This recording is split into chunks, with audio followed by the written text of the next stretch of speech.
Good evening and welcome.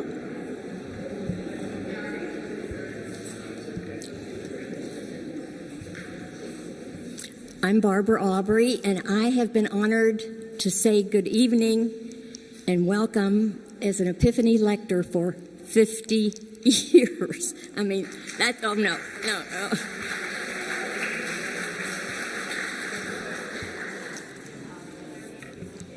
Tonight is a special time as we go back to remember our roots.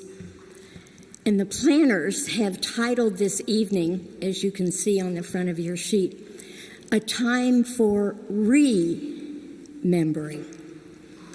Yes, we've come here to remember past times and events, but we also want to remember the people, the members who have made our history, those still living, and our Epiphany community of saints.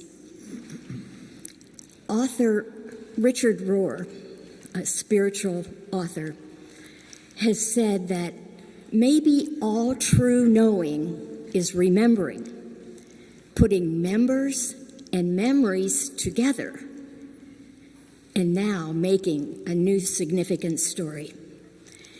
And to help us do that tonight, we are blessed to have with us our first two pastors, Father Jim Flynn and Father Joe Graffis. But before we hear from them, we would like to acknowledge a significant event in the history, a procession. As we all know, we began in 1971 in the gymnasium of St. Thomas St. Vincent Home Orphanage, and we remained there for 3.5 years until this Epiphany Center was completed in December of 1974. It was amazing that the community was so excited and so thrilled to be able to be here. And as Jim was quoted as saying, the spirit of what we intended to be as Epiphany is manifested in the design of this building. Through the glass walls, we face the outside, we come together in the inside, but we cannot shut out this world. So back to that December night, or December morning, it was time to leave. It was a very cold December Sunday morning. The community left the gym for the last time, carrying its few possessions, mindful of the Exodus, and they marched in procession from the gym to this new center. And the strains of "Where, O Lord, is your temple?" resounded in the clear Anchorage air, reminding us once again that the true dwelling place of God is not in a building. It's in God's people. That old gym was very special to us, and the planners had hoped to begin there tonight and process to here. That old gym is still standing, even though the orphanage was raised to make Owl Creek subdivision, and they kept that gym and renovated it for their community center. But our plans didn't work out for that. So symbolically tonight, we are going to process around this building, once again, singing, "Where, O Lord, is your temple?" And if you're able and you would choose to, we invite you to go to the front entrance there, and we will process around like they did 46 years ago.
Where, O Lord, is your temple?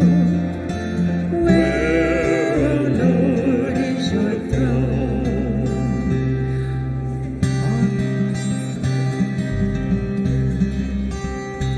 On a throne in the heavens, o'er the crystal-like sea, the Ancient of Days is enthroned. All creation sings, worthy is our God, yes, worthy of praise and power. Yet where hearts are pure and simple, there the Lord God abides. Oh, where, O Lord, is your temple? Where, O Lord, is your throne?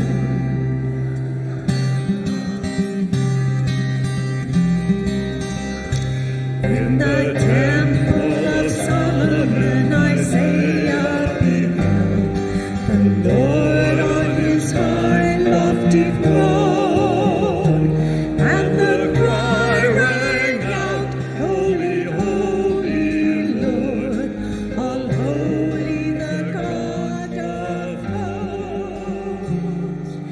Yet where charity and love are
Good evening, good evening. Welcome. We are so glad that you have come out to join us this evening as we continue with our 50th Jubilee celebration. This is, it seems, a fitting opportunity for us as part of our 50 years to actually go back to the beginning. And so we're thrilled that you have come out with us. We're thrilled with Father Flynn and Father Joe being with us tonight. We're so glad that you all, Jim and Joe, thank you so much for being here with us to share your memories of those early years with us. We so appreciate it. Let us just take a moment and invite God's presence with us as we look back and remember our parish and its origins. Good and gracious God, we thank you for this opportunity to gather together.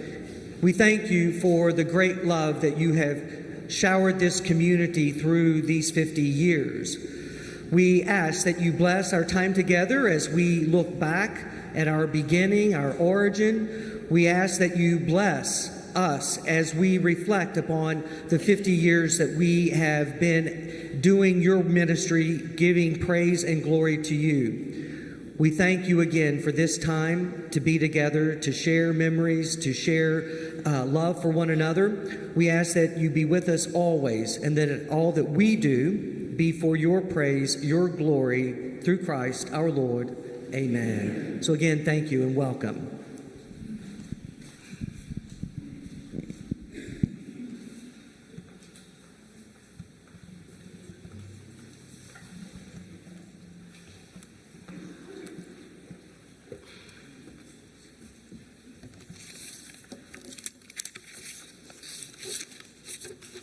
It's my honor to introduce Jim with a little introduction.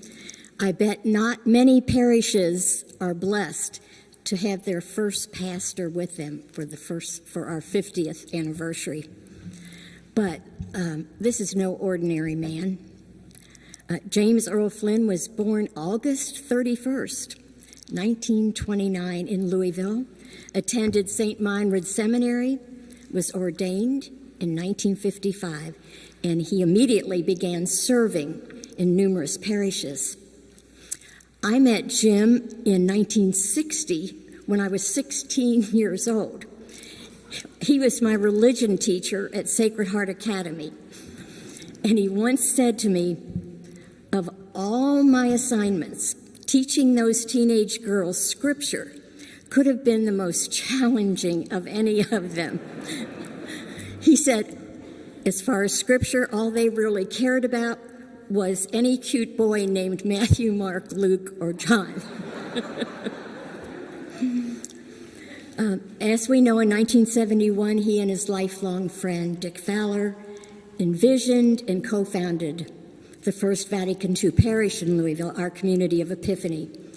It was an amazing time to be part of that new church, new ways of celebrating, new ways of thinking and praying and learning. He walked with us until 1981, but back in those days, pastors had to leave after 10 years. So Jim had to leave. He then served 2 other parishes, and from 1884 until 2014, he organized and/or participated in 14 delegations to Nicaragua, El Salvador, Mexico, Venezuela, Colombia. Life-changing experiences. And I know those people are very close to his heart. This man has indeed walked the talk, living out the gospel message every day of his life, even to this day with his signs on the street corners. His preaching and his teaching and his example have changed lives in ways he will never know. This community is forever grateful to Father Jim Flynn.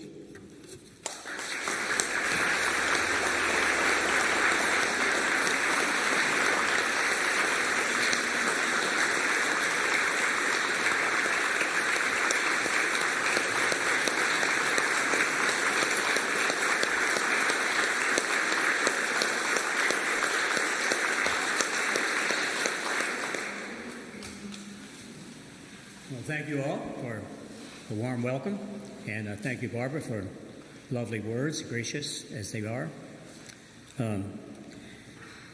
It's really great to be here.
Back when I was a mere 41 years old, and stepping into an effort to build a new parish with Dick Fowler, also 41, I hardly dreamt that I'd be standing here 50 years later.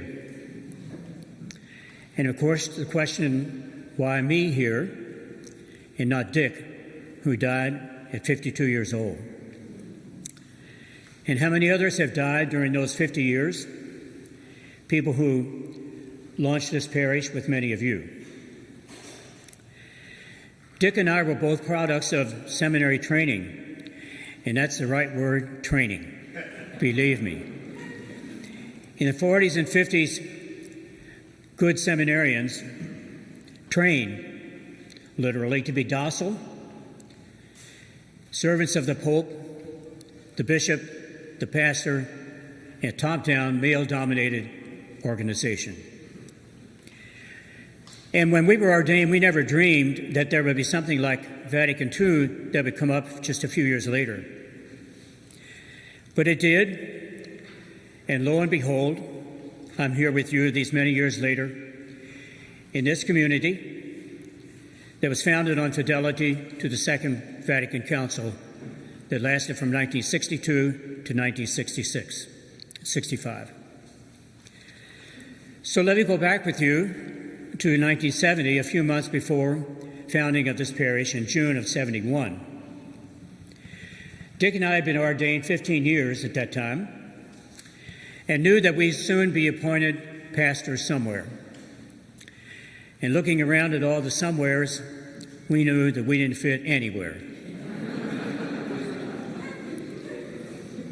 So we dreamed and chatted and finally got up enough nerve to speak to the Archbishop McDonough. We shared our dream with the Archbishop, telling him we'd like to start a parish from scratch, somewhere that would flesh out what Vatican II dreamed about. We had studied the documents of Vatican II faithfully, and we were touched most of all by the document entitled The Constitution on the Sacred Liturgy. In that document, native languages were encouraged, and the full and active participation of the community, of the laity in all the sacraments, and so, which you do so well here. Archbishop McDonough gave us the go-ahead and told us that we had a piece of land, the diocese had. I won't mention where it is. He asked us to go check it out. And while we were standing on that piece of land, it was a cold, freezing day, January 6th of all things. And Dick was sensitive to so many things. And he noted to me, he said, "Jim, do you realize what today is? It's Feast of Epiphany." And that's the name he said we should ask the Archbishop we could name this new parish. So, that's how you got the name. It's that simple and that profound. Neither of us liked the location where we were standing that day on January 6th. So at the suggestion of our friend Monsignor Raymond Treese of Bellarmine, we asked the Archbishop if we could check out some property the diocese owned between Middletown and Anchorage. I might mention that in 1971, this location was on the edge of the city. I'll never forget that day that the Archbishop drove Bishop Maloney, Dick Fowler, and me out to this area. It was a very cold and rainy day in January of 71. We toured that house over there that you now call the Epiphany Center, or the office, I think. Is that correct? It's the office? Epiphany House. We checked out the house and the whole surrounding area around here. And the land where Epiphany now stands, or whatever it is, was full of fallen trees and branches and weeds 6, 7 feet tall. But anyway, on that day, Archbishop McDonough gave us permission to use this property to build what you have now. In the next months, we began to tackle cleaning up the grounds around here, as well as the house. Ed and Sue Osborne here, and Arlen and Clispa Chadley began painting the inside of the house night after night. One parishioner, and interestingly, his name is Joe Priest. Joe had a bush hog, and Dick and I followed the bush hog as it went through the weeds here, cutting the weeds down, we were moving logs in front of the bush hog. Logs had been there rotting for years. And there were so many trees here, and they had vines on them, so Dick and I started, well, let's take those vines off there so that they'd kill the trees. So we pulled those vines off, and of course, not knowing, they were poison ivy and poison oak. And we paid the price. For several days, our eyes and hands were crippled. We couldn't see. But meanwhile, we were very eager to put some flesh and space in the hopes as we saw them in the directions of the liturgy as promoted by Vatican II. We were eager to get people to the full and active participation in those liturgies as the Council urged. We were able to enlist talented musicians, including 2 great musicians, Rick Bowles and David Bowles. They are Dick Fowler's nephews, as well as Mary Hunt and Joe Wise and the Wall family, including Tim, who sings here still, I think. We had the masses then from the beginning in the gym over on the orphanage grounds. I think someone said it's still there. Is that correct? The gym is still there. I'll never forget one Sunday very early on, a man in the family who literally lived across the Ward Avenue from the entrance to the orphanage. He walked into the gym. He saw the guitars, turned around, and never came back. Literally. But we were able to use that gym in the orphanage for several years. And every Saturday morning, we and some helpers like Ed and Sue Osborne, Arlen and Clispa Chadley, Dottie and Glenn Martin, Bill and Carmen Ward, most now deceased, came to set up altar, chairs, everything, all the accoutrements, microphones, all that. We used that gym over there for about 3 years, while construction was beginning in 1973, I think it was, when we began the construction. But there's one very significant memory that I have that shaped this center as it is currently. It'd be good for you to know this history. During the summers, in the gym, it was so hot that we decided to utilize an open-air pavilion that's torn down there on the grounds of St. Thomas Orphanage over there. Now it's a big housing area, but we would set up chairs, lectern, altar, everything in that little pavilion. It had 3 sides open and restrooms on the closed side. We could seat perhaps 100 people in that space. So eventually people brought their own lawn chairs, and we spread out on the grass around that open pavilion.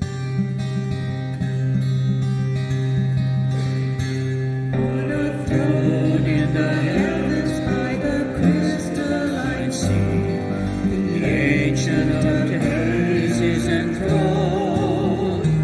All creation sings, worthy is our God, yes, worthy of praise and pride.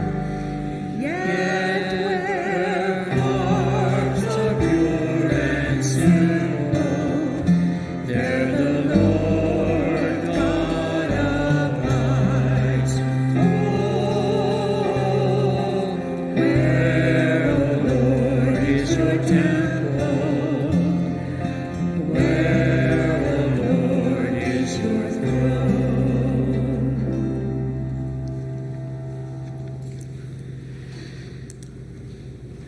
One of the congregants in that pavilion was a man named Larry Melillo.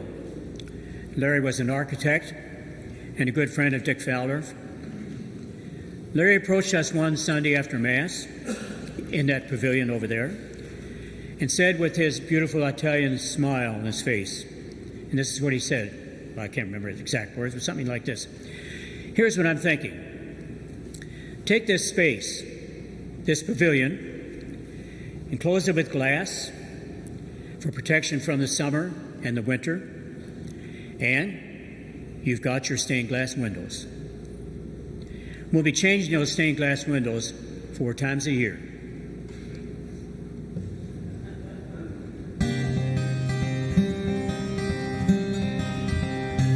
In the temple of Solomon, Isaiah beheld the Lord on his high lofty throne, and the cry rang out, Holy, holy Lord, all holy the God of hosts. Yet charity and love are, there is God in our hearts. Oh, where, O Lord, is your temple? Where, O Lord, is your throne?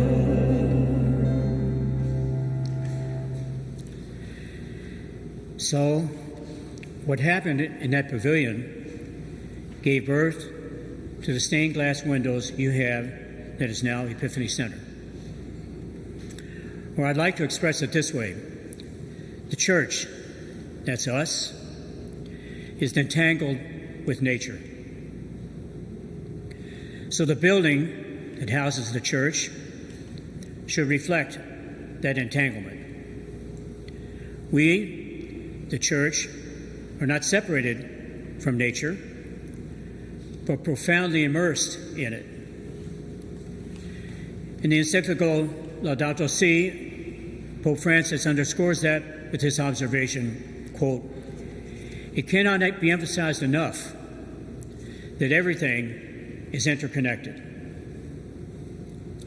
And he continues in paragraph 139, nature cannot be regarded as something separate from ourselves, or as a mere setting in which we live.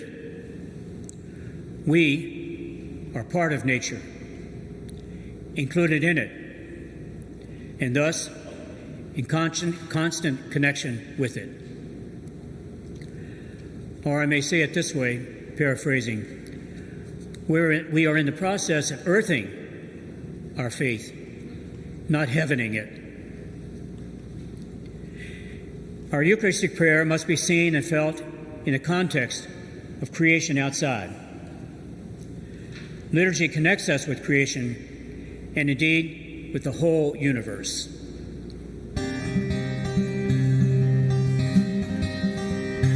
To Jerusalem's temple, all the tribes of the Lord go up to adore and to pray. Temple courts o'er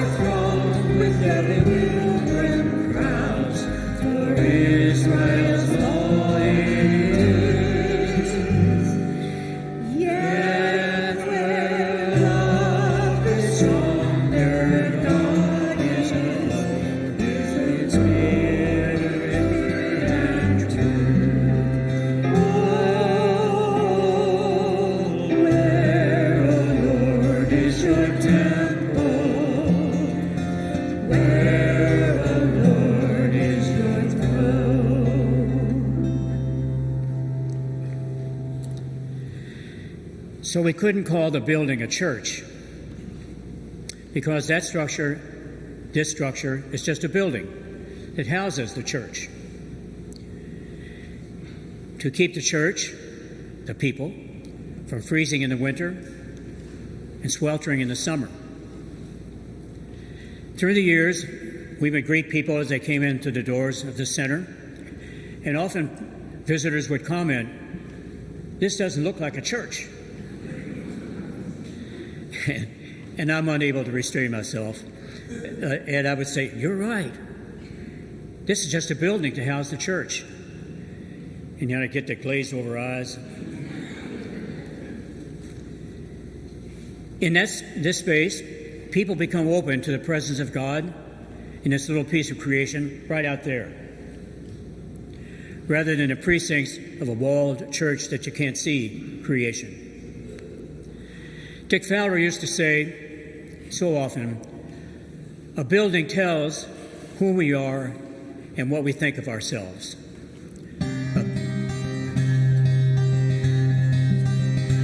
On the heights of Jerusalem, God's temple was built of cypress, cedar, and gold. In the holy place, neath the cherubim, the ark of the presence stood.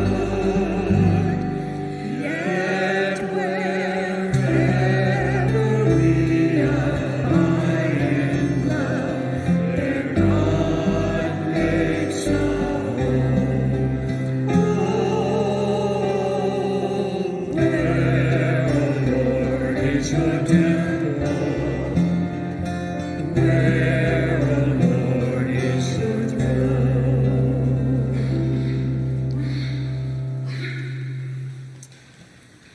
So those were some of the historical and physical arrangements, not even to mention the multiple political, military, and ecclesial tsunamis of the 60s and 70s, and still roiling the church today. But the theological underpinnings were very important for us. During the late 60s, after Vatican II and before Epiphany, both of us preached the gospel in our different parishes for the poor, by the poor, and with the poor. And in those same years, we began to hear about liberation theology, stuff that was coming from Latin America. And those were seeds that eventually led me many times to Central America in the years ahead. Our preaching and teaching often didn't go well with some, and some left for other places. But we were ennobled and invigorated in October of 1971, just four months after we began this parish. A statement came from the Synod of Bishops of the world's bishops meeting in Rome, and from that synod, the bishops wrote, and I quote, "Action on behalf of justice and participation in the transformation of the world fully appear to us as a constitutive dimension of the gospel, of preaching the gospel. Or, in other words," they go on, "of the Church's mission for the redemption of the human race and its liberation from every oppressive situation." Let me repeat. Action on behalf of justice and participation in the transformation of the world fully appear to us as a constitutive dimension of the preaching of the gospel. That statement came in October of 1971, when we were only 4 months old. What we read there affirmed what we had long felt should be a cornerstone of what any parish should be all about. Action, quote, "action on behalf of justice and participation in the transformation of the world fully appeared to us as a constitutive dimension of the preaching of the gospel." that was so affirming. Such action on behalf of justice from the 1971 Synod, combined with the words from Vatican II, full and active participation in the liturgy, were two pillars on which we felt the parish must stand. Action on behalf of justice, full and active participation in the liturgy.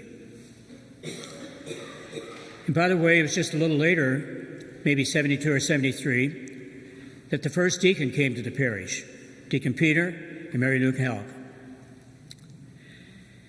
The action on behalf of justice urged by that 1971 Synod of the World's Bishops took on some serious flesh here in 1974 when Sister Carmelita Dunn joined us as a social justice outreach person. Carm got the parish involved with serving poor people hidden in eastern Jefferson County. She was noted as Sister Visitor, but the name that was changed to Pastoral Associate later. So, action on behalf of justice, constitutive of the preaching of the gospel, was something that Carm fleshed out so beautifully. It was our hope as well that religious education of parishioners would mirror that action on behalf of justice and full and active participation in the liturgy. My hopes for you going forward in this parish is what those two statements promote: action on behalf of justice and full participation in the liturgy, constitutive dimensions of the preaching of the gospel. That's what I hope guided us in the 10 years I was here, from 71 to 81. And in 1981, when I left, I was so happy that Father Joe Graffis would be here to continue and grow what was begun. Joe and I had known one another for many, many years. And there's a strange bit of irony here, as Barbara alluded to. Joe was ordained about 3 weeks before we started Epiphany in 1971. So he's 50 years old.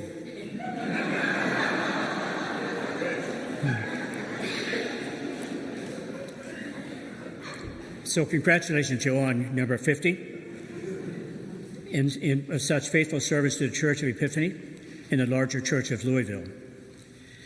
So I'd like to offer, especially for people who've been here a long time, longer than I was here, any observations that you may have, or anybody have any observations or critiques or to make for a few minutes?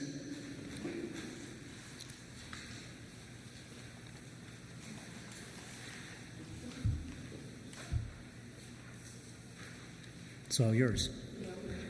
Okay. Okay.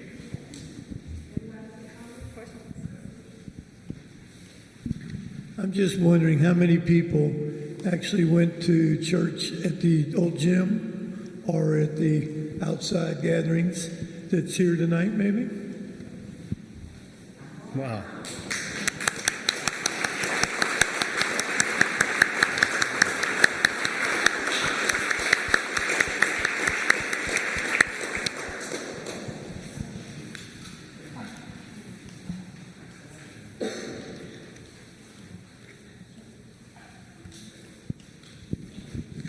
Anybody else?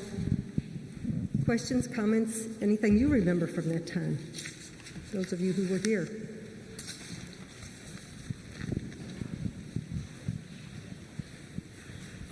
First of all, thank you, Father Jim and Father Joe. I was one of those ones at St. Thomas Vincent, and I loved it. I was still in the religious life as a mercy. And at that time, we had studied the Vatican II, so we were searching for a place to go. And we loved it out there, in, like you said, outside in nature, and put God's creation in it. But also because we were told that we have a concrete floor. People come in and they're like, this church is so weird. I mean, it has a concrete floor. We have chairs, and at that time, we didn't have kneelers on our chairs. But we could move everything around. The altar was moved around. It was like so wonderful. We said, that's because we are unfinished. We are still pilgrims on a journey. And so our job is to help each other walk that journey. And so then when I left, I still came back here for the next 4 or 5 years, and then actually got married here in 75. And then we had a family, and I was a Catholic school teacher, so we had to move to another place. So I didn't get to come back until 2000, a month before 2001, because I missed it so much. So I have been here 25 years, and Father Grunner was so wonderful, and Father Lattice married me the first time, and I'm probably the only one in this church that's been married here twice. Okay, but I did have an annulment. Father Grunner got it all. Anyway, so I just really appreciate everything that this parish stands for, because as I've told you before, Father Jim, once you're outside the toothpaste tube, you can't go back. Thanks. Thank you. Thank you.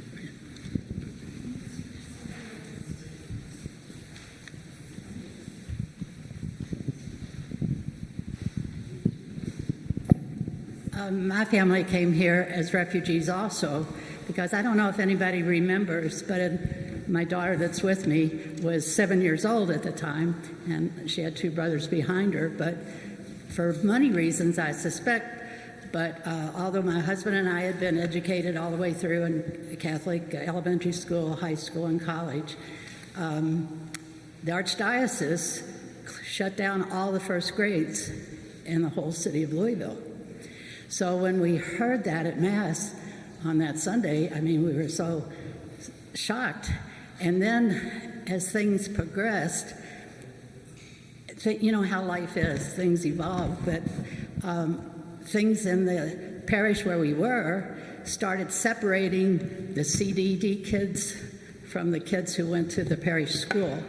Like they couldn't join the teams or whatever, you know. So all of a sudden this parish and a gym, it was my mother, she was like the old guard, couldn't believe they played guitars and that I was out at a church in the forest.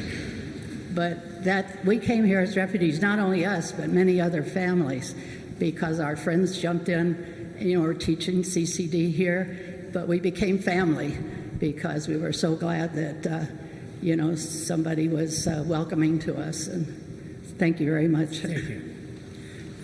Well, thank you all. Father, I'm just going to tell you sorry. just a little short thing here, that we moved here in 81, and everyone was crying. It was your last day. It was our very first day. And I was crying my eyes out also, not because I knew you, but I just felt this, as so many people do when you come to Epiphany for the first time, the tremendous feeling of God in this place. God in this place. And so we had been involved in Nashville, Tennessee in a very post-Vatican II church for about 5 years, and then we moved to California, and it was like the desert. I thought it was going to be very progressive out there. It was a lot of mission priests that were sent in, and it was terrible. And so when we came in here on my first day, it was like, oh my gosh, we found our home. And we had no family here for many, many years. We have 3 sons, and the oldest one's back on the live stream in the back. But this was our family, and so many times there was opportunities to maybe move away, but we couldn't leave this family. And so we have been here for a long time and loved it and loved the people for sure. Thank you for starting such a wonderful parish. Thank you. I'm going to ask you a question real quick, because I think this might be a question not only people here, but people at home. Maybe people at home are wondering this. Why was there never a school? Why what? Why was there never a school? A school. Oh, I think our thinking was that it would so divert attention from concerns about social justice and participation in liturgy that it would remove the focus. I think it was that simple. Plus the expense. That might have had something to do with it too. Okay, thank you all.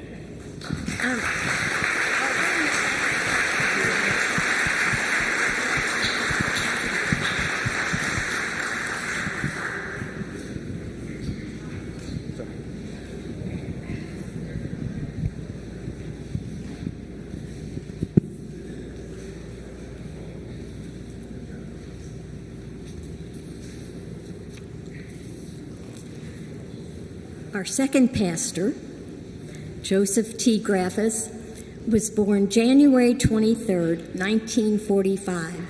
And I'm a numbers person, and I love it. 1, 2, 3, 4, 5. An easy date to remember. So after attending St. Thomas Minor Seminary and St. Mary's Seminary in Baltimore, he was ordained on May the 29th, as Jim said, 1971.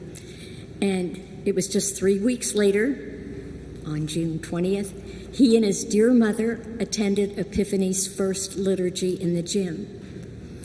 He was a friend of Jim Flynn's, a great admirer, and he said little did he know that 10 years later he would be filling the shoes of Jim Flynn as the second pastor. His pastoral assignments began as an associate at St. Rita's. He was director of clergy personnel and was campus minister at Bellarmine College. And he tells how early in 1981 he was with a group of college students planning a retreat when he got a call from the Chancery telling him that Archbishop McDonough needed to speak to him and would he like to take the position as pastor of Epiphany. And he was speechless.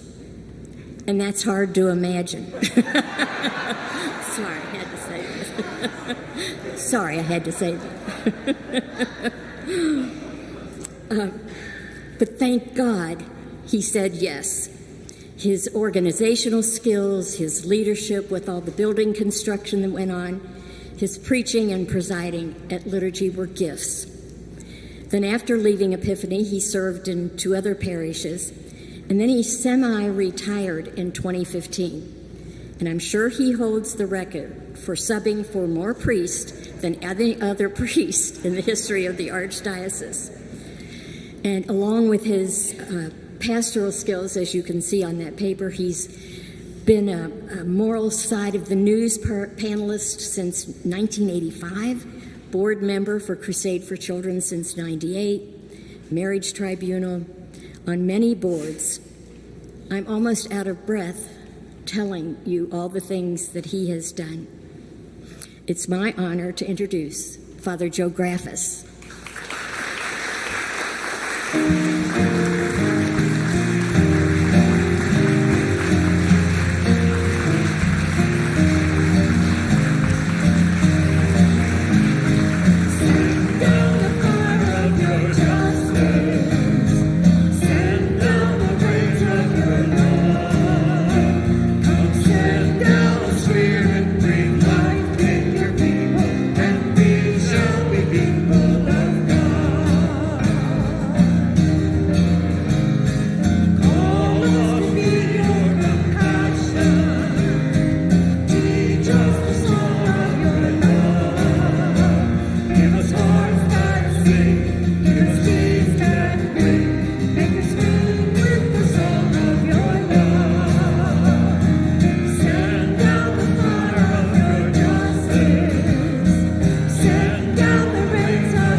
How do I turn it on?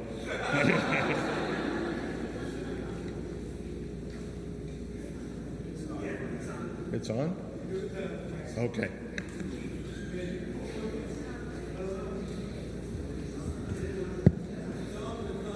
Technology, right?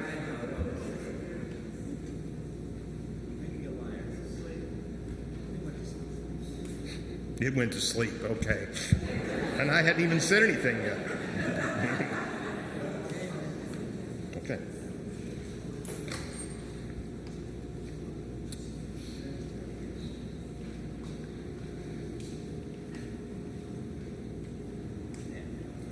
Thank you. Thank you. Well, building on the foundation of Epiphany that Father Jim and Father Dick Fowler laid, I arrived as a second pastor after spending 7 years in campus ministry at Bellarmine and I was very scared because I was following a legend, Father Jim, but also a dear friend and mentor. When I arrived, Epiphany had grown from about 200 families when it started to about 800 families.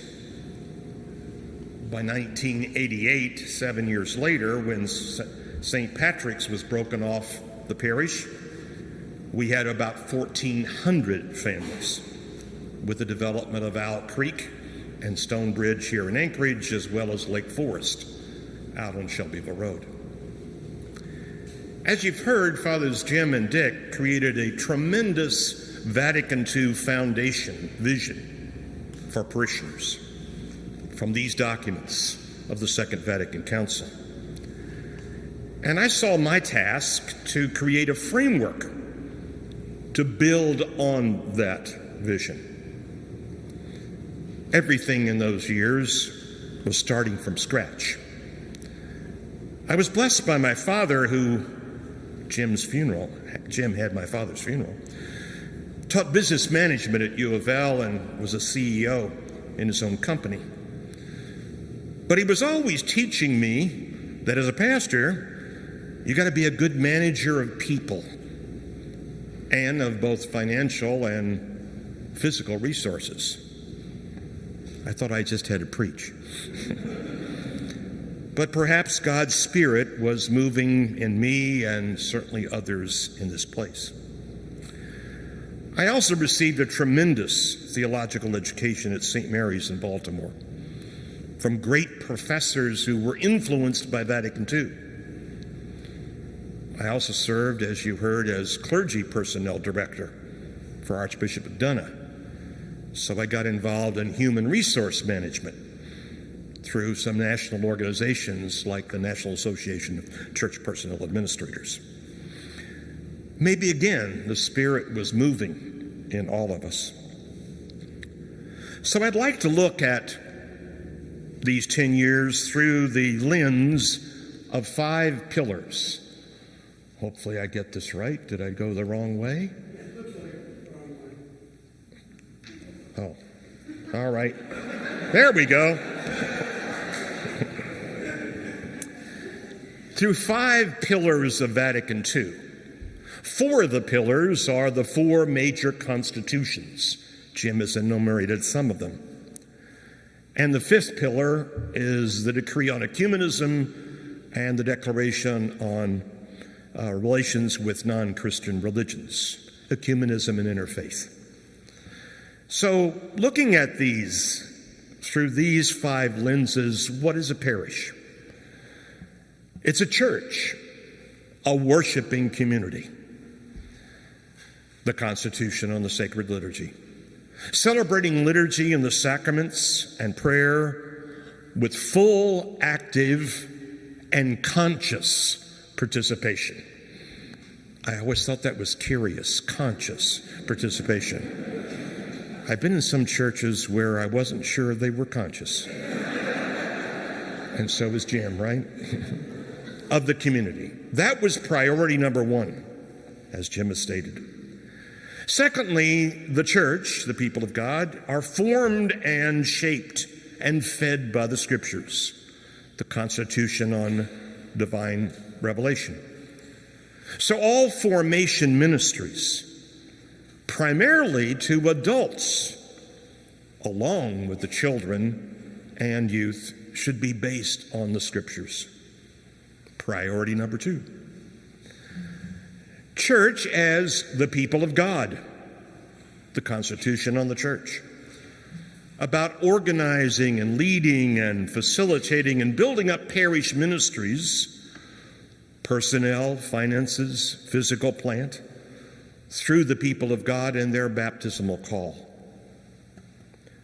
Number 4, the church as an outreach community, and you heard Jim say this. The Constitution on the church in the modern world, about involvement in social justice and mercy ministries, locally, statewide, nationally, and internationally. Finally, 5, the church involved in ecumenical and interfaith relations, which is that decree on ecumenism and the declaration on relations with non-Christian religions, building up those ecumenical and interfaith relations. Call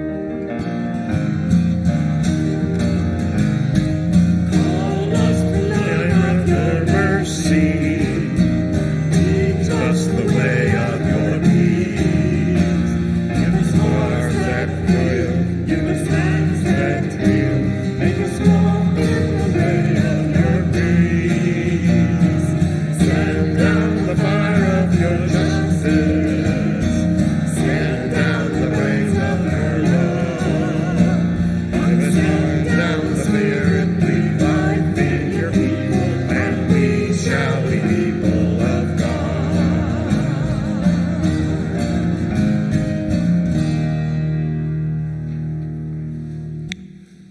So worship ministries.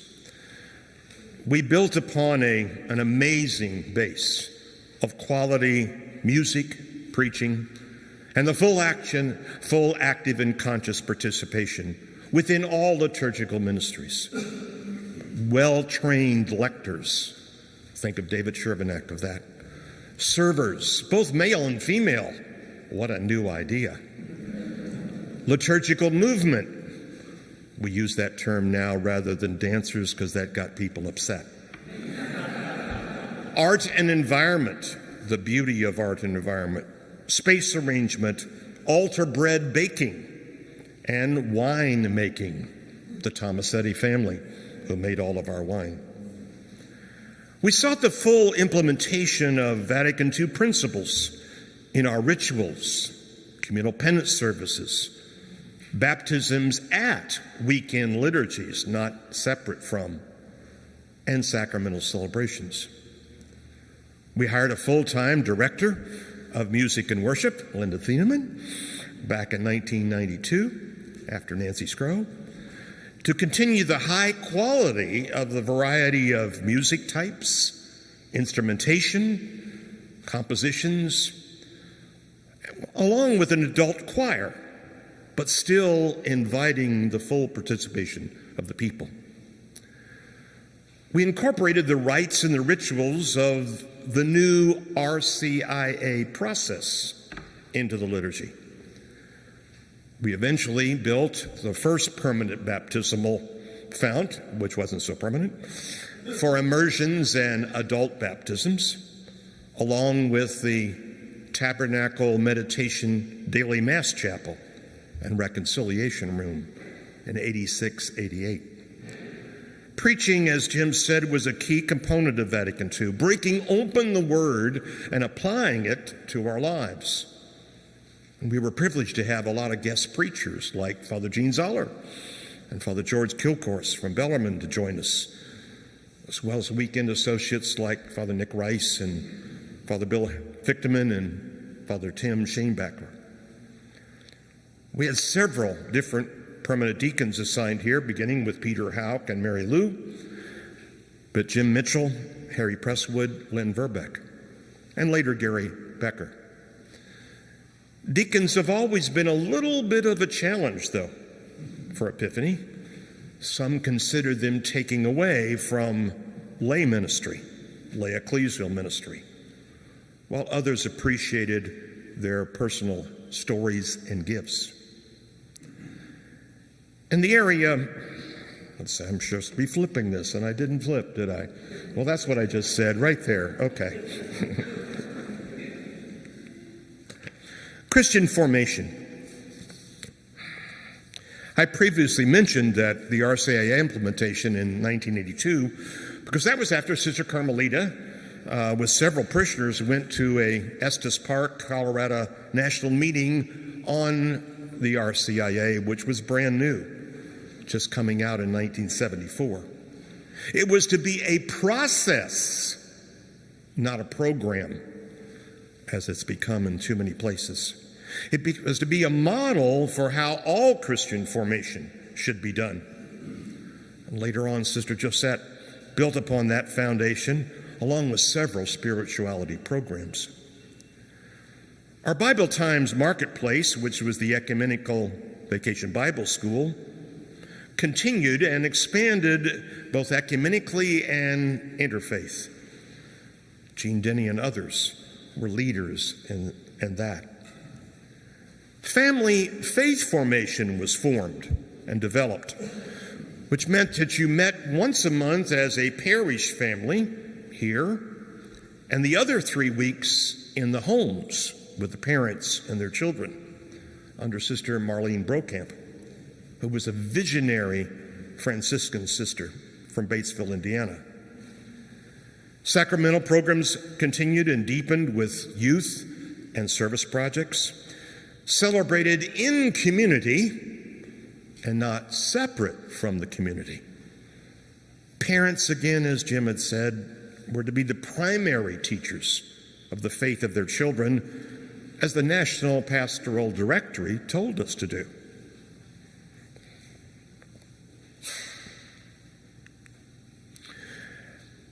Adult family formation was expanded with adult sessions in small groups like Renew, dealing with a variety of scriptural and moral and social issues and ecclesial issues.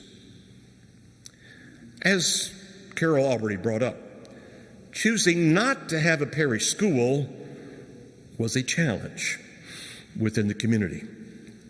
Lots of young families often double registered. Epiphany for worship and a neighboring parish for parish schools. Some chose to stay with the parish school until their children finished that school.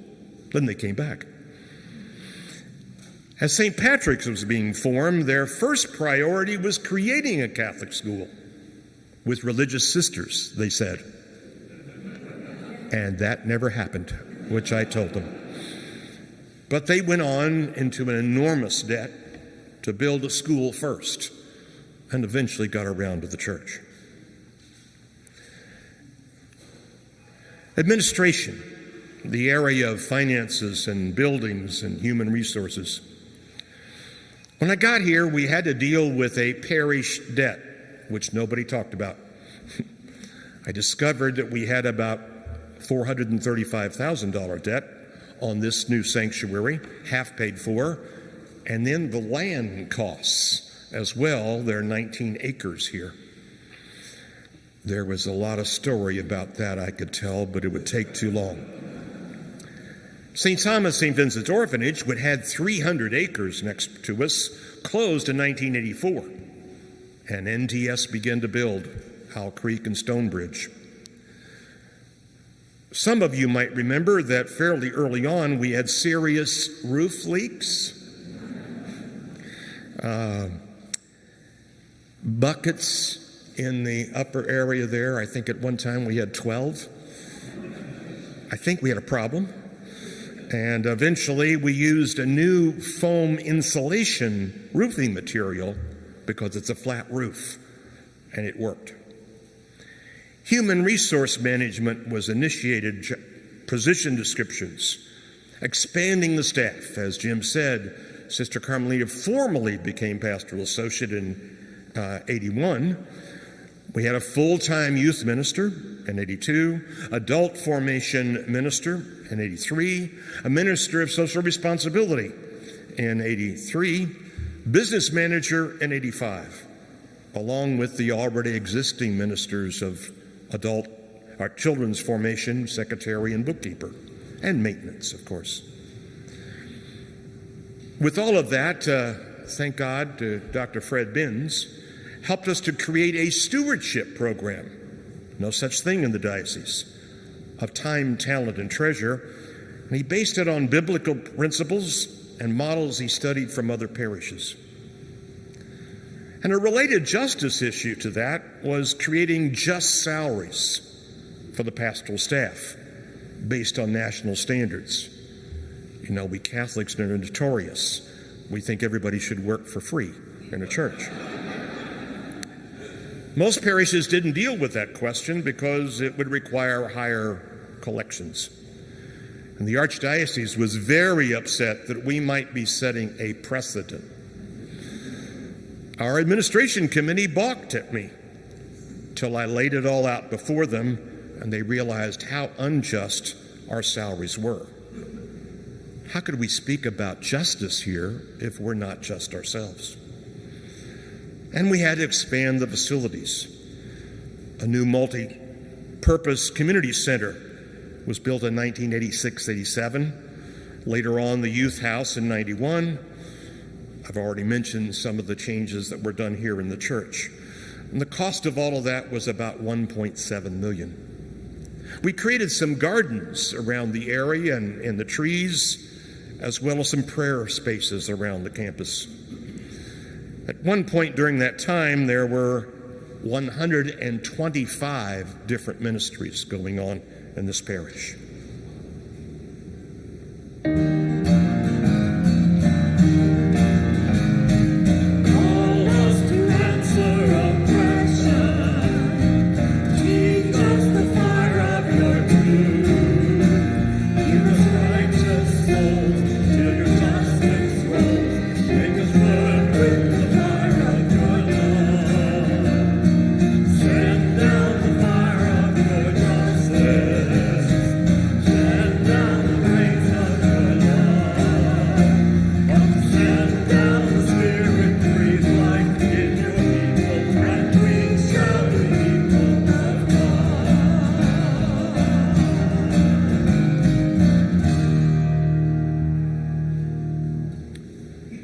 So we had to also deal with social justice and outreach ministries.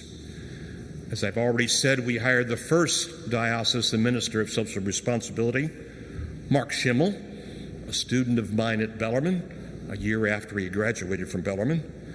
And then in 1988, Jack Jezreel, who's around here, there he is, over there, who began with us, and Jack developed over the years that he was here, as some of you know, Just Faith Ministries, and nationally known now, social justice educational process based on the RCIA model of Scripture, learning material around an issue, and then an immersion experience of the issue. We continued the covenant and exchange program with Our Lady of Guadalupe, a Hispanic parish in Raymondville, Texas, in the late 70s and through the 80s. We established a new covenant internationally with Callao Real in El Salvador, San Salvador, El Salvador, and did exchange visits there and several times in the late 80s and 90s. Our youth group did Appalachian youth mission projects, trips to eastern Kentucky, with an immersion experience for them of dealing with poverty right in their own state. Obviously, rehabbing houses, rebuilding them. Now, a controversial parish debate during this time, especially over Hispanic ministry and all those kind of things in the 80s, was whether we should become a sanctuary parish, providing shelter for undocumented Hispanic immigrants. That debate went on for several years, and ultimately the parish council decided against the proposal. However, most of the parish council members said it was the moral and right thing to do, but it would split the parish. Of happy memory, I remember Bill McCubbin, who was the chair of the parish council, who was totally against it in the beginning. At the end, he said, "We really should have done that, shouldn't we?" Moving Toward Oneness was a program of dialogue on racism. It was started with St. Augustine and other West End parishes, now continuing with St. Martin de Porres in the late 80s. I keep forgetting to hint this, don't I? I'm only a couple minutes behind. Finally, the ecumenical and interfaith efforts.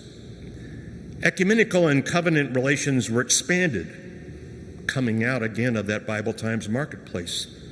Pulpits exchanges with the various parishes. Obviously, we're already into neighborhood visitor and set up several dialogues with many of our neighboring churches.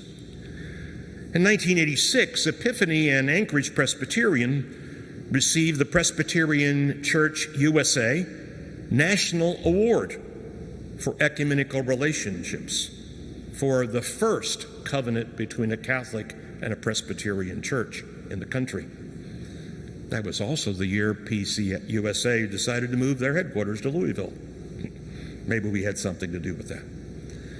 A dialogue and cooperation was started with Our Savior Lutheran Church, Missouri Synod, through parishioners who belonged to both parishes. A dialogue was started with Hurstburn Christian, Disciples of Christ, and choir exchanges, again through parishioners who were in both parishes. Relationships began with the Temple, Reformed Judaism, with Rabbi Chet Diamond.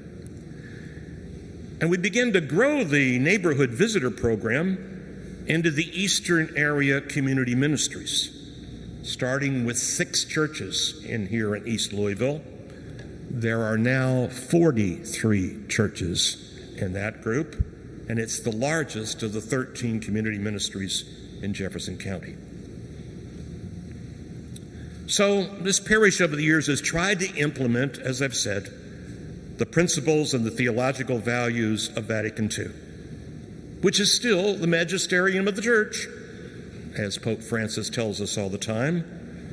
We need to tell that to some of our younger clergy and some bishops too. Some of what has gone on here was considered controversial because we created so many firsts in the types of ministries and ministers and programs and projects within the Archdiocese. Epiphany got the reputation of being a radical parish, not in keeping with the church. And yet, I think as you've heard tonight, every ministry was based on solid theological principles. And unfortunately, many parishes didn't have the resources, maybe the courage, or the leadership to change some parishes' status quo. The parishioners here accepted the core principle that the church was the people of God, and by baptism, they were to be part of developing the church's spiritual growth. Finally, I'd say that Archbishops Thomas McDonough and Archbishops Thomas Kelly were very affirming and supportive of Epiphany's development and its pastoral leadership, despite many criticisms that they received from others, which they told us about. Even Bishop Charles Garrett Maloney, auxiliary bishop, who was always a little thorn in my side, ultimately came around to support us. Personally, it was not always easy trying to lead and facilitate our parishioners of Epiphany. There are some very talented, very dedicated, strong-willed, and hard-working people. And sometimes it's a little hard to find common ground. But I knew their hearts were in the right place, loving their essential Catholic tradition and seeking the best for all involved. Last week, we had a very talented pastoral staff that worked together for the good of the whole parish. They were also a very fun, loving group, working in collaboration with each other. And together, I think we did try to build a structure upon a foundation of the initial vision handed on to us and now on to succeeding generations. It was a special privilege to be part of this community.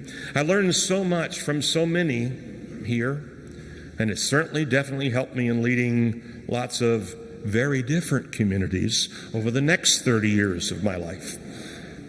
So I thank God. I thank the Holy Spirit and you for my time among you.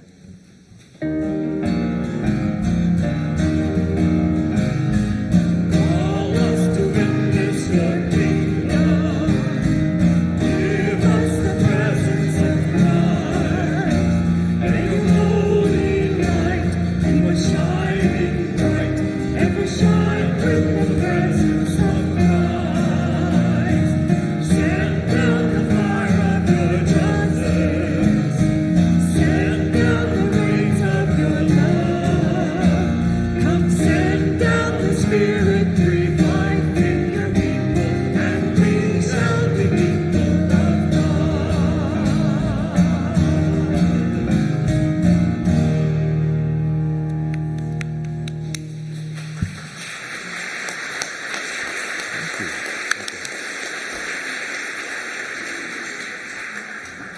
knew that song would keep you awake for no reason.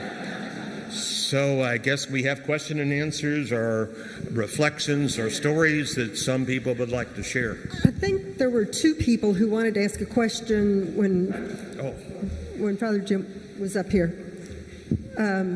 Was it Sister Carmelita? Where are you? Carmelita? Yeah.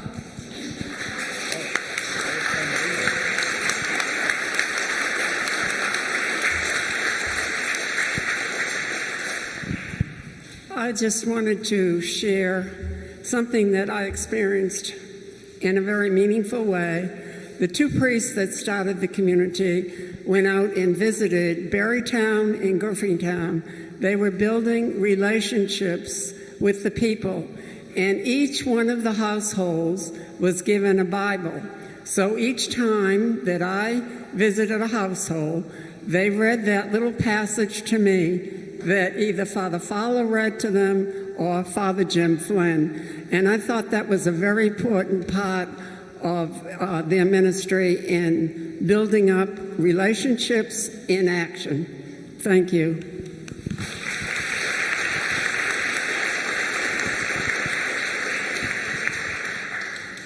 Suzanne, did you have something from the last presentation?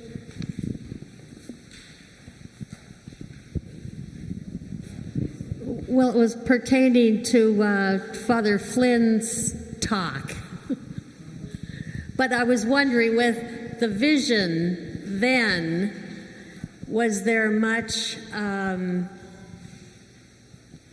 the conservatives in the group at the time, was there much back and forth, and how were they open to the stained glass windows as he described it?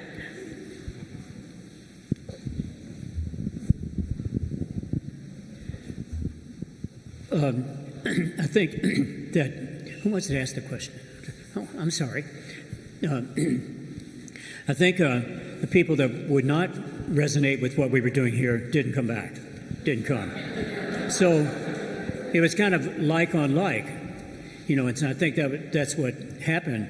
Kind of became kind of homogeneous, I guess I would say, that everybody thought alike, or began to think alike at any rate. Does that help? Okay. Okay. Questions, concerns, comments on for Father Joe? Well, thank you for coming, Father Graffis. Without saying it, you pointed out greatly that when the parish was founded, the model of the church was teach, rule, and sanctify, and we were with the church militant. Vatican II comes along and says, no, we're the people of God moving forward toward the evolving Christ. Now, if this parish loses its roots, Eucharist, nourishing works of justice, what future do you see for it in the coming years?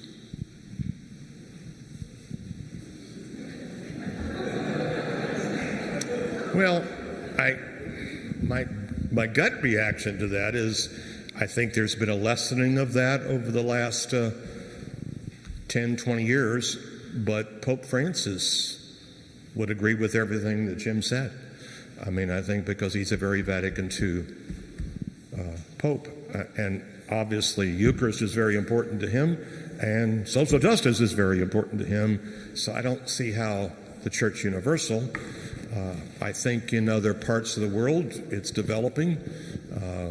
It's struggling a little bit right now in parts of the United States, but I think it's, I think particularly, and Jim would probably agree, is that we have lost a sense of social justice in the last 10, 15 years, 30, 20 years.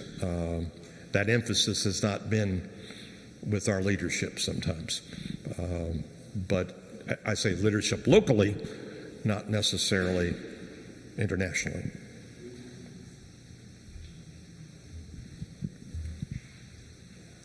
Others? Questions, concerns, comments? Remembrances? Okay.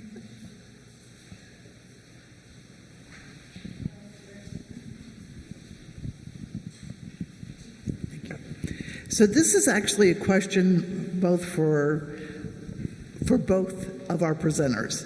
So I would ask Father Joe, where you are today, and Father Jim, where you are today, what advice would you give to yourself when you first started at Epiphany, knowing what you know now?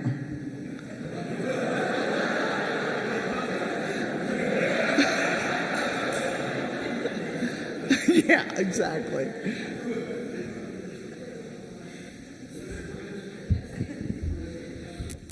Well, the simplest thing is be open to the Spirit. And I think there's always things that happen 40 years ago, 50 years ago. We didn't understand all what we were doing, we're trying to implement, and the Spirit kind of guides you if you're open to the Spirit. I think we forget that a lot of times. And sometimes there are just surprises that happen. And I mean, we kind of fell into some things. We, had neighboring churches that really would want a dialogue. And you can't get all some of the Protestant denominations to do any kind of dialogue anymore. So we've lost a sense of some of that. But I haven't given up on the Spirit. That's why I use that psalm. So I think the Spirit, who would have thought we'd have Pope Francis? I mean, still amazes me sometimes. And some of the things that he says. And, he's appointed a bunch of women in charge of some Vatican stuff. And it's like, who would have thought of that 20 years ago, 10 years ago, that would happen. So it's incremental sometimes, but I think we got to be open to that Spirit. But I think we always got to go back to our roots, primarily, again, Francis says this all the time, the gospel, the scriptures. And sometimes we haven't always done that. What would Jesus do? And secondly, these documents, are incredibly powerful. Even 60 years later, Father Tom Bowl and I reread these documents a couple years ago on the 50th anniversary, and we were trying to talk back and forth, and Tom says, I read this again, it applies as much today as it did in 62. Slightly different way, but we can see that the principles in here are still very valid.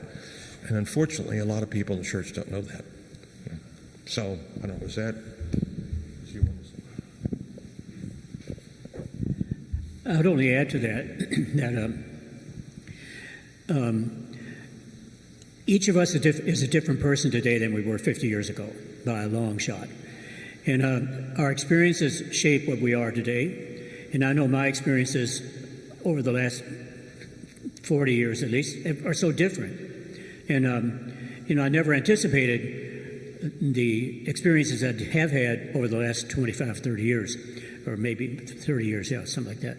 So those experiences have shaped me, and I don't, I feel like I couldn't impose on any of you what I've experienced, because it's unique. Like what you've experienced, Trish, it's unique. That's all I got to say. Yeah, I'd agree with that wholeheartedly. When I left here, I chose to go to the west end of Louisville to be at St. Augustine. That was an amazing experience for 11 years, even though I'd worked in the black community beforehand, and I still love it. Taught me more about liturgy than lots of things, because we still rock and roll at St. Augustine's on Sunday, Mass is never going to be an hour long, If we're really slow, it might be an hour and 20, 25 minutes, but you're there to do it. And we can learn, and hospitality and all that kind of stuff. And then, obviously, Jim's far more expert than I, but starting Hispanic ministry at Edwards and having to learn some Spanish, as bad as I am, but just getting to know so many of our Hispanic brothers and sisters and their life situations changes you dramatically in terms of what you're aware of. And I think we've got to be open to all of that. So somebody had a question back here. Yeah, Scott. I think that's Scott. I had the joy of going through RCI with twice because when he let me in the first time, I was still a youth minister at a different church, one of our other churches. But my question to you is, when you were priest here, we had a huge youth group and a real focus on bringing the youth into things. Yeah, I'm not sure that's where we are anymore. What recommendations would you have from what you grew here back then to encourage us to become a more youth-oriented church? Well, I'm not sure that I'm the expert on that by any means, but I mean, I think, a lot of times you had the support of parents who encouraged their kids to go to youth. Many of our young families, for many, many different reasons, some good, maybe some not so good, aren't going to church at all, so the kids get the message real quick that church is not important, so why would you go to a youth group? So I think we've got some real challenges of how do we make it, and how do we integrate youth within Sunday Mass. When kids see other kids doing things, they'll respond. Just a quick story, when I was at St. Raphael's, we had a lot of great servers there. And I kept saying to the servers, now when you get in the 8th grade, what about being a lector on Sunday? Like you are there, And what about some of you being Eucharistic ministers? They looked at me and says, we can do that. If you're confirmed, why not do that? I was amazed. There were probably 10 or 15 high school kids who were still doing that today at St. Raphael's, just because somebody asked them and someone told them they could do it. I'm really proud of those kids for doing that kind of stuff, and I think they model to others. But we've got our hands full trying to get, especially after COVID, trying to get people, why is church important? Why do we need to be together at church and not just watching it on TV? Which is, thank God we've had it, but that's not the best thing always, but I don't know.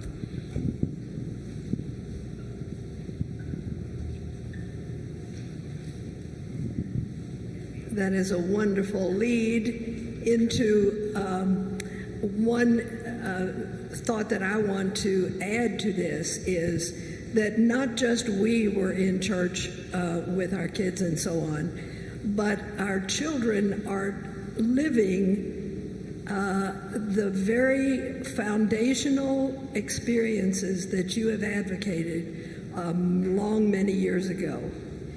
And that means that the whole of the Epiphany spirit is going where our children go. And so I'm very proud to say that every one of my children speaks of Epiphany and of their experience here in a variety of different ways, which says they were formed deeply in the sensibility that they found growing up in this community. My family is not the only one. And it is with immense pride that I say we are generating the new Epiphany in our children and our grandchildren everywhere they go.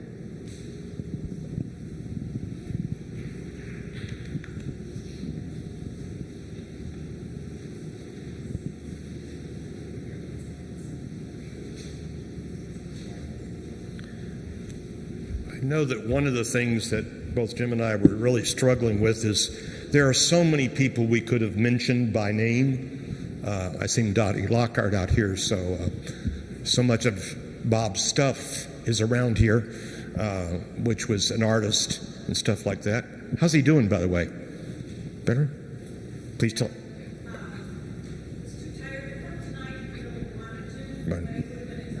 Sure. Well, I think they're recording this or something like that, so you could do that. But there are so many people, and many of you are probably in this room right now, and we didn't mention you. I'm sorry. We only got whatever it was, 20 minutes each, and it was like, if we start mentioning names, we're going to forget people. I was going to tell a story about Tom Breslin, but it would take too long. Eileen would know the story or something like that, but there are lots of, for so many of you who have been Epiphany here, we couldn't have done it without you, and we did it with you. Father, on a lighter note, we always had a great crowd on the day after the Derby when a certain priest gave the real rundown of the Derby. Do you recall? Oh, I do. I've done that for almost 47 years now, so I still do it. Oh, Father,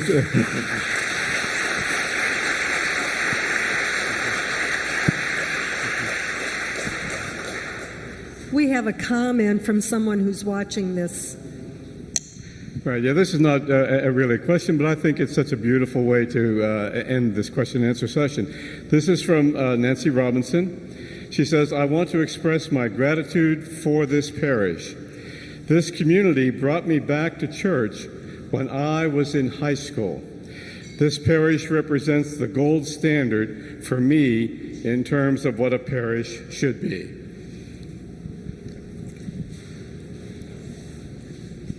I think we did want to take a few minutes to do some more some recognition.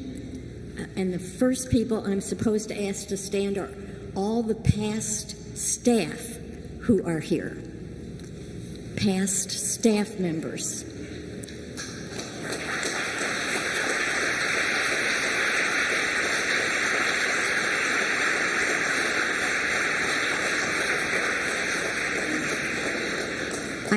There aren't that many. Could we ask them to say their names and what they did? Just name and what they did quickly?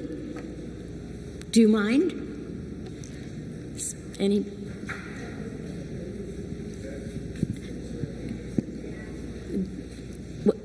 I'm Jack Jezreel, and I was the second minister of social responsibility from 88 to 96.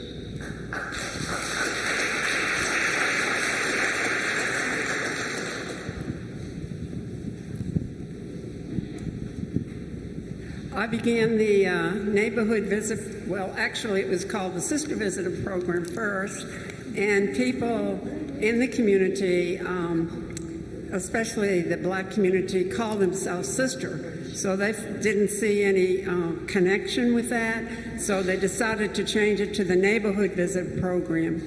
And in 1979, Ed Osmond right up there and Paul Allback were on the council, and they called me to the ministry as pastoral associate. And then I stayed here until 1987. So thank you, it's been wonderful.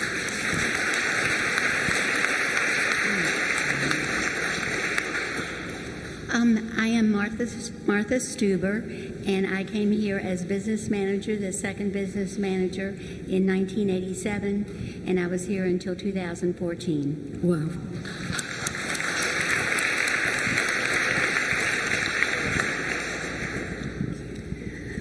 Wow.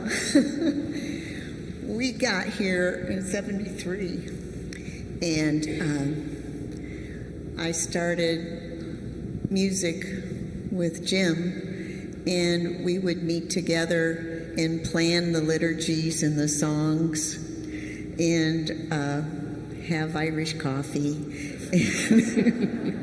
And it was a beautiful, beautiful time to be part of it. And then Linda and Steve Thieneman showed up at a rehearsal, and we were kind of looking for Steve playing bass. I didn't know she sang, but sure did find out, and it was a wonderful, wonderful gift to have been part of that and to have all the things that Linda taught and all that she could do. And it was beautiful. But we do have a really, really, really outstanding Jennifer.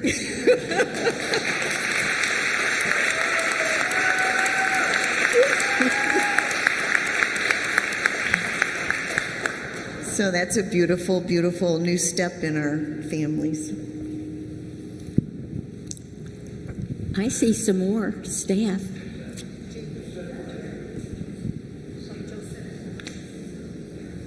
Thank you. Josette Gosella, and I came after Carm left, so that was 1987. Yeah, 87. And I was here until 2004 when I went to France for my community. So, been wonderful. Thank you.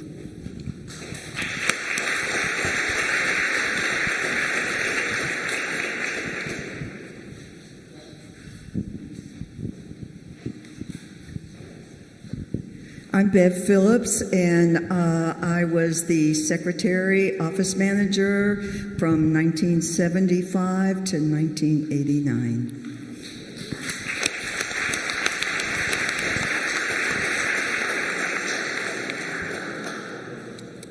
Hi, I'm Jean Denny.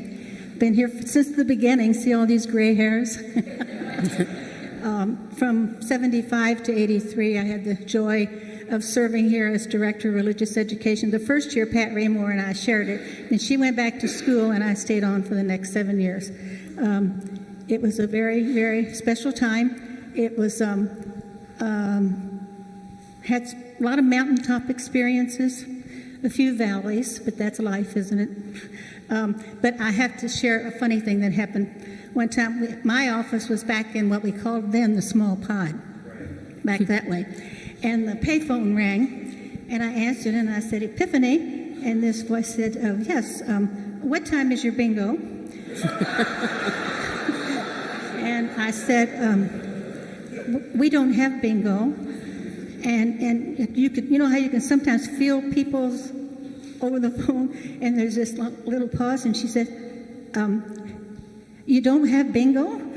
And I said, no, we don't. And she said, isn't this a Catholic church? And I said, yes, it is. And she said, and you don't have bingo? And I said, no, we don't. And she said, oh, and hung up. So anyway, tonight's been really nice, lots of flooding of memories. So thank you all for all of that. And it's a joy to be able to have been here 50 years. So thank you all.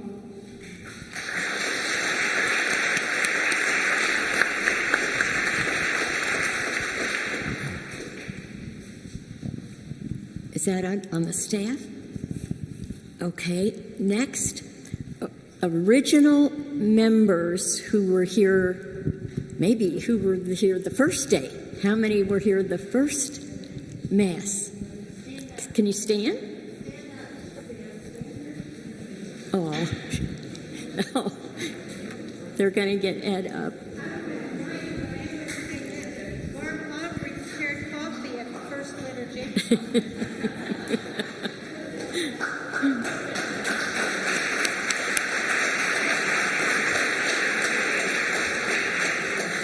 And then members from, they say, the first 5 years. All right.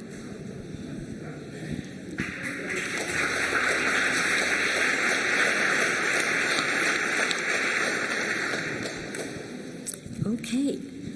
I think we're going to close with our current pastor, Father Randy, and his thoughts.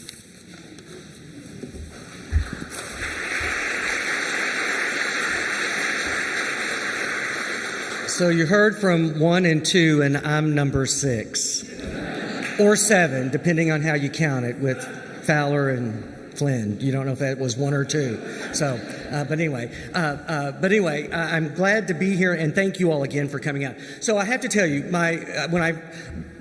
when I was asked to come here as your pastor, it was I sort of like Father Joe was like, what? I never, if you'd asked me back in 1990 when I was ordained a priest, would I have ever served as pastor of Epiphany, I don't know that it would have made the top 100 on the list. I really wasn't. I was a little intimidated by it all. I was like, what do I have to offer the community? And yet, I was really fascinated by the memories that were shared by both Father Jim and Father Joe, and I want to thank you all for those memories because I don't know whether you all know the influence that you all have had beyond Epiphany. I was hearing you stuff that y'all were saying. I'm like, well, we did that at that parish, and we did that at this parish, and that where it just sort of went out from here, and the influence that you did have. But when I first arrived here at Epiphany, the second Sunday I was here, you all will, those of you who've been around for a long, long time will remember Bill Ward, right? You remember Bill? Bill grabbed me one Sunday after Mass, and he took me and he stood me in the middle of the church. And he grabbed my shoulders. And I was like, what is he doing? What? And, and he just sort of then started pivoting me around the church. And he said, what do you notice? I said,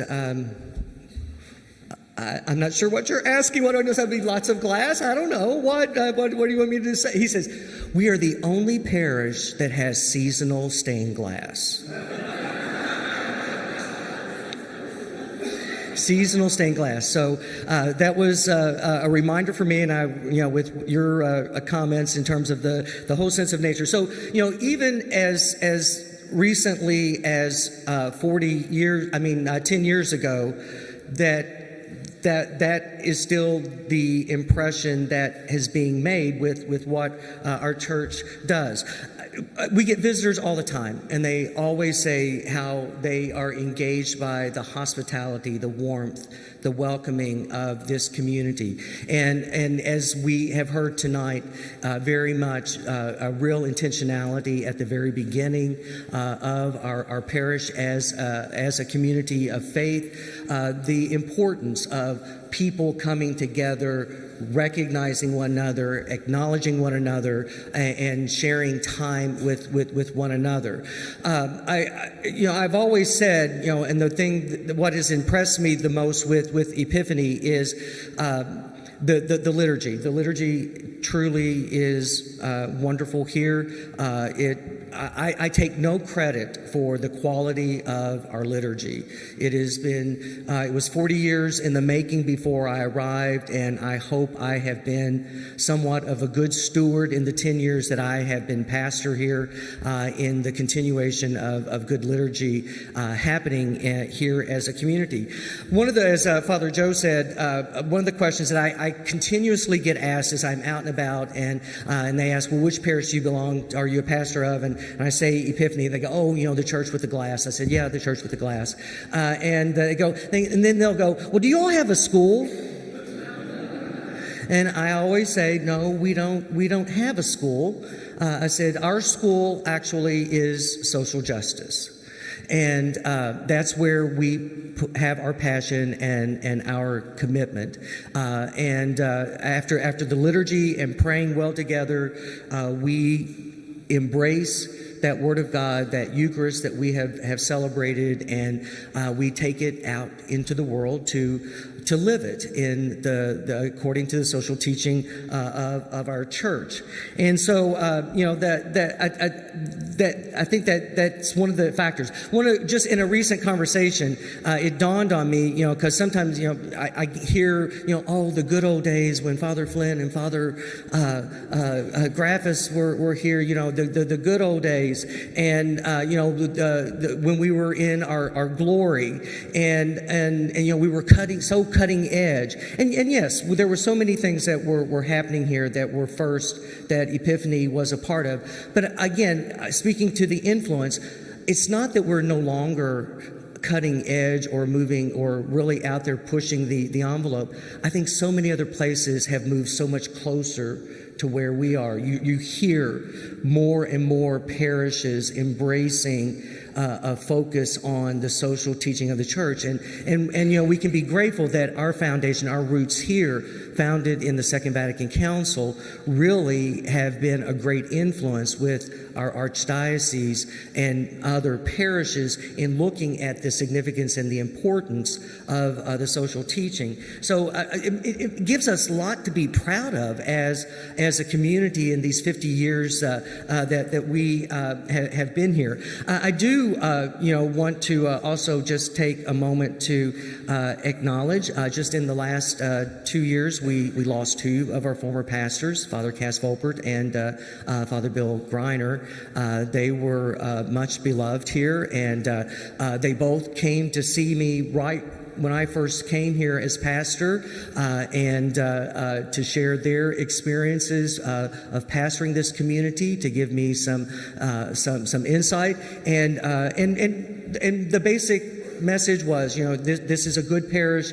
These are good people, and they love God, and they love our church, and they love their faith, and they said they'll do anything that is asked, and that it's important in light of the life of the church, and that I have found that to be true. I had the revelation at our 50th Jubilee celebration back in June. All at once, it hit me that I have become the most tenured pastor at Epiphany, and so I'm in my 11th year, and we operate from a cycle of 6 + 6, and so I know that in the next year and a half or so is going to be a lot of reflection, a lot of discernment, at looking at my next steps. But I do know that one of the things that I definitely take with me, when that time comes that I do move on from Epiphany as the pastor, that this has been worth my while. I've been very grateful for my time here as pastor. I've learned so much, and I think I agree with Father Joe. I think it's just that continuous openness and receptivity to how much more there is to learn, and the like. And so I just want to thank everyone for coming out. Good foundation, and I think we're still building on that foundation. We're in our 50th year, and we are situated for another 50 years and continuing to be significant in proclamation of the good news in our church, in our community, and at farther reaches. That being said, just a couple of things that we have to note already. So Father Joe does celebrate his Golden Jubilee this year, his 50 years as a priest. We do want to thank him for his ministry to our church in his 50 years. So if you please join me in thanking him.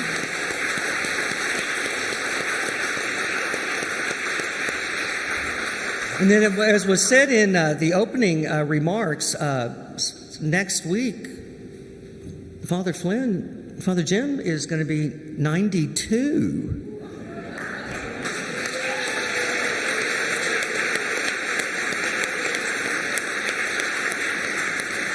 So we're grateful.